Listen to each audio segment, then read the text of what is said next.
అందరికీ నమస్కారం అండి. శైలజ వినిపించే కథల ఛానల్కు స్వాగతం. ఈరోజు మనం మాచిరాజు కామేశ్వరరావు గారు రచించిన రామకృష్ణులు అనే కథను విందాం.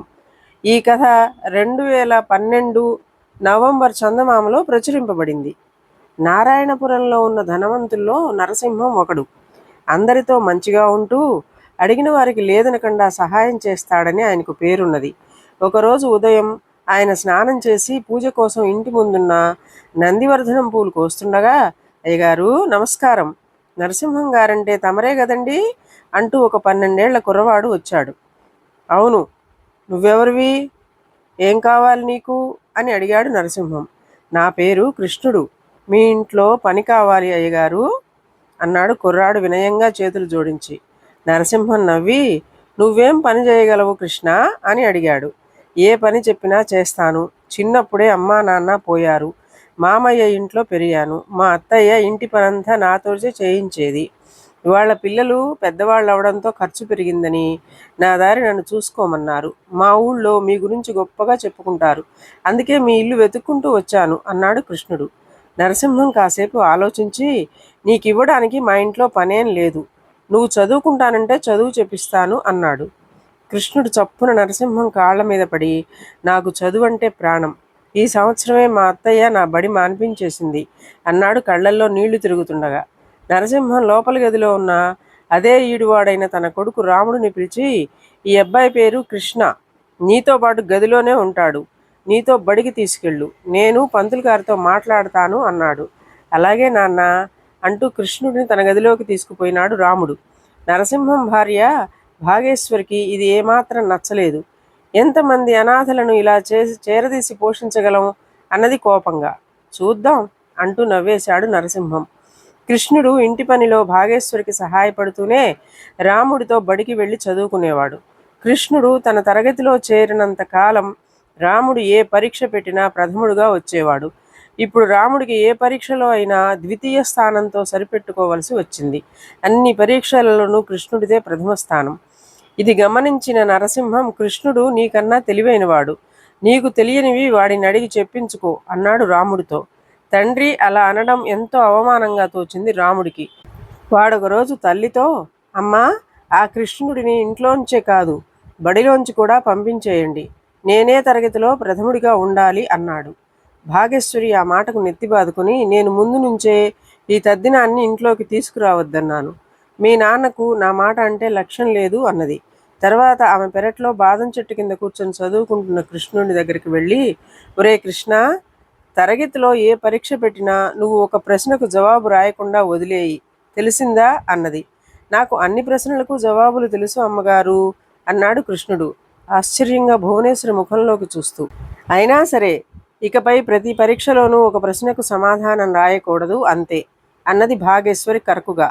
ఆ తర్వాత అన్ని పరీక్షలలోనూ రాముడికి ప్రథమ స్థానం, కృష్ణుడికి ద్వితీయ స్థానం రాసాగింది. ఈ మార్పు పంతులు గారికి ఆశ్చర్యం కలిగించింది.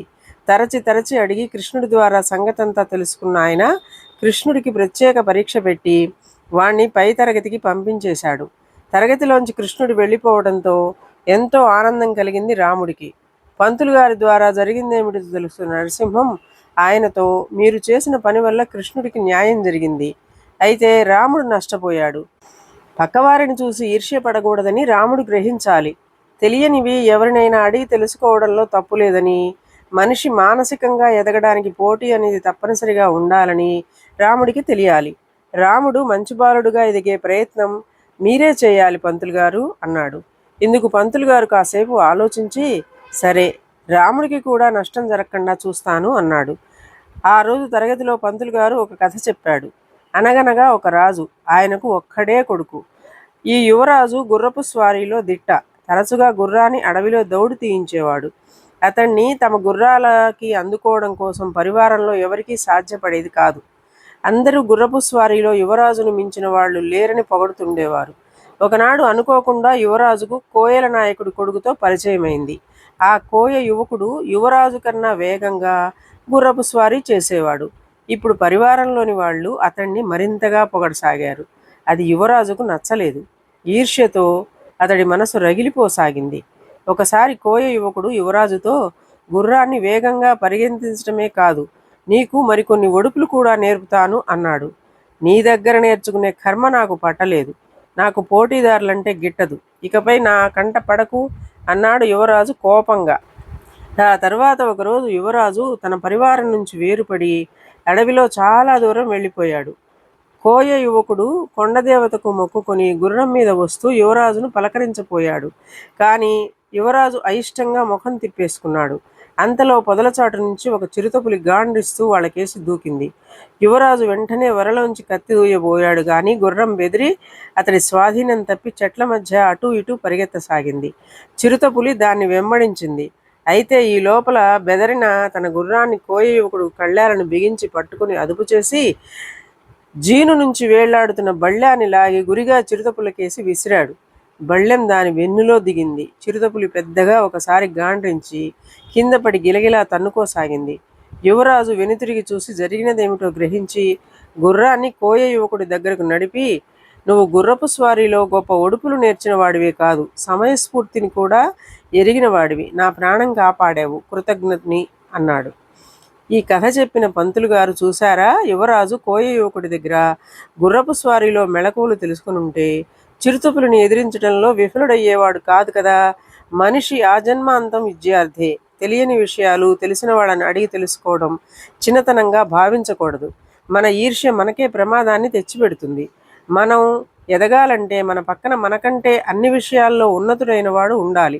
పోటీతత్వం ఉన్నప్పుడే మనం పైకి రాగలం అన్నాడు రాముడి ముఖకవళిక గమనిస్తూ. మర్నాడు రాముడు పంతులు గారితో, నాకు కూడా ప్రత్యేక పరీక్ష పెట్టి పై తరగతికి పంపించండి. నేను కృష్ణుడితో పోటీపడి చదవాలనుకుంటున్నాను అన్నాడు. రాముడిలో వచ్చిన మార్పుకు పంతులు గారు ఎంతగానో సంతోషించారు. ఇదండి కథ. ఈ కథ మీకు నచ్చినట్లయితే లైక్ చేయండి, షేర్ చేయండి, కామెంట్ చేయండి, సబ్స్క్రైబ్ చేసుకొని నన్ను ఎంకరేజ్ చేయండి. నమస్కారం అండి.